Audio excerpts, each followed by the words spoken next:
देखिए, आज अगर मंदिरों में खुदाई हो रही है, मस्जिदों में खुदाई हो रही है, तो हम ये मानते हैं कि कहीं ना कहीं जो मुस्लिम संगठन है उनकी कमी है। आज वो खुदाई के लिए परमिशन दे देते हैं, वो धरना प्रदर्शन नहीं करते, वो घेराव नहीं करते। ये मुस्लिम संगठन कमजोर है। आप एक गुरुद्वारे की ईंट तो हिला के दिखाओ, आपको संसद की ईंट हिला के दिखा देंगे। हिला के दिखाओ आप। अरे वो तो कोर्ट पे छोड़ देते हैं ना मुसलमान। मैं कहता रहा हूँ, आप कोर्ट छोड़ो यार, आप कोर्ट जाओ, कहीं जाओ, आप एक ईंट हिला के दिखाओ गुरुद्वारे की, हम संसद की ईंट हिला के दिखा देंगे आपको। तो आप कोर्ट पे कहीं ना कहीं चैलेंज कर रहे हैं। हम तो कोर्ट की चैलेंज ही नहीं कर रहे, हम तो बात कर रहे हैं कि आप हमारे देश में भाईचारे की बात करोगे तो भाईचारा मिलेगा। अगर आज धर्मों पे बात आएगी तो गर्दन कटा भी सकते हैं। और ये बात याद रखना, देश के संविधान के खिलाफ जो धरने होते हैं, मोर्चे होते हैं, वो गली गली खोल देंगे। किसान आंदोलन में तो मोदी जी आपने देख ही लिया, हमारे 700 किसान शहीद हो गए, पर आप किसानों को बैकफुट पे नहीं ला सके। और आप गुरुद्वारे को किसी को धराशायी करने की सोचोगे तो सोचो आपकी सरकार धराशायी ना हो जाएगी। जो ज्यादा देशभक्त है, बिल्कुल, जो देश की बात करे हर वो आदमी देशभक्त है। अगर आज आप देश से जुड़े सवाल करोगे तो आप देशभक्त हो, अगर आप देश के खिलाफ सवाल करोगे तो आप देशद्रोही हो। और अगर मैं देश से जुड़े सवालों का जवाब दूंगा तो मैं देशभक्त हूँ, अगर मैं देश के खिलाफ जवाब दूंगा तो सरदारों को खालिस्तानी कहना चाहिए। क्या सरदार खालिस्तानी हो जाएंगे?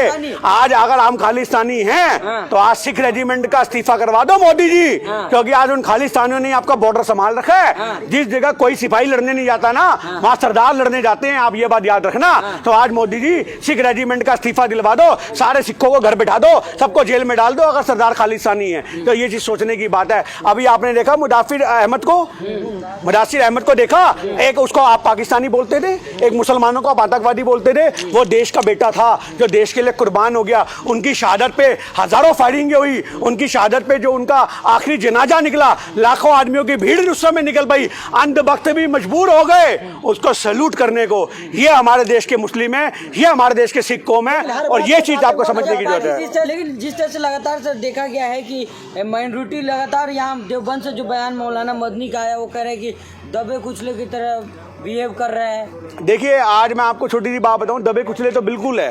हर वो आदमी दबा कुचले है जो अपनी आवाज खुद बुलंद नहीं कर सकता।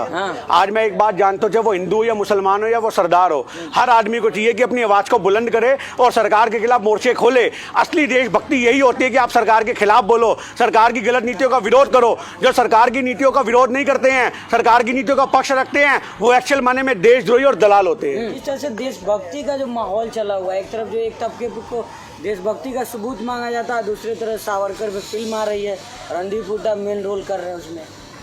देखिए, सबसे बड़ी बात यह है कि आज हमारे देश में ऐसे ऐसे लोगों को हीरो बनाने की एक आप ये मान लीजिए कि प्रक्रिया शुरू हो चुकी है, जो एक फ्लॉप हीरो रहे हैं अपने ज़माने के।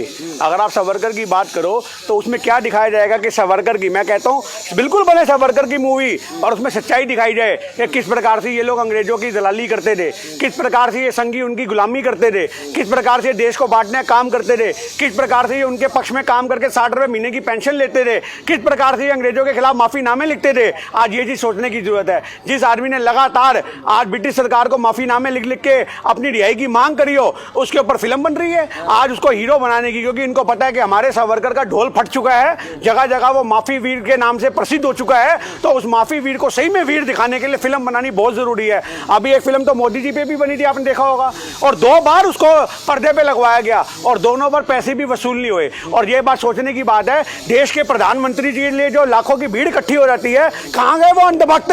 अपने भगवान की फिल्म देखने नहीं गए? तुम्हारे भगवान फ्लॉप हो गए टीवी के अंदर, टीवी चैनलों पे वो 4 दिन में उतर गए। और मोदी जी की फिल्म के अंदर तो हमने पहली भविष्यवाणी कर दी थी कि विवेक ओबराय तेरा भविष्य खत्म। आज वही बात आखिरी साबित होगी, रणदीप हुड्डा तेरा भविष्य खत्म। तू ऐसे आदमी का किरदार अपने आप में निभा रहा है कि जब तक तू जिंदा रहेगा सारी जिंदगी गालियां खाएगा लोगों से, क्योंकि तू उस आदमी को हीरो बनाने के पक्ष में है। पर अगर इस फिल्म के अंदर सच्चाई दिखाई जाए तो हम सब लोग देखने जाएंगे, हम सब कांग्रेसी देखने जाएंगे, जगह जगह प्रचार करेंगे कि जाओ और सावरकर की फिल्म देखो। पर ये सच्चाई नहीं दिखाएंगे, ये उस एक दबे हुए इंसान को हीरो बनाने की कवायद करेंगे। इंसाफ दिलाएंगे वीर सावरकर को। सावरकर को मिल गया इंसाफ मेरे भाई। जिस आदमी ने हिंदुस्तान को, भारत की संविधान को खदेड़ के रख दिया, भारत की गुलामी को उन्होंने और मजबूत किया, ऐसे आदमियों को आप मेरी बात सुनिए। उनका हिंदू राष्ट्र, चलो हिंदू राष्ट्र आज आपकी एक बात ऊपर करते हैं। इतना बड़ा हिंदुस्तान है, इतना बड़ा भारत है, ये एक राज्य, सिर्फ एक राज्य, शुरुआत भी यूपी से कर दें, सिर्फ एक राज्य को ये हिंदू राष्ट्र बना दें, सिर्फ सिर्फ हिंदू राज्य बना दे यूपी को, ना वहाँ मुसलमानों से व्यापार होगा, ना वहाँ सिख होंगे, ना वहाँ ईसाई होंगे, ना वहाँ दलित होंगे, सिर्फ हिंदू एक दूसरे से सामान खरीदेगा, हिंदू एक दूसरे व्यापार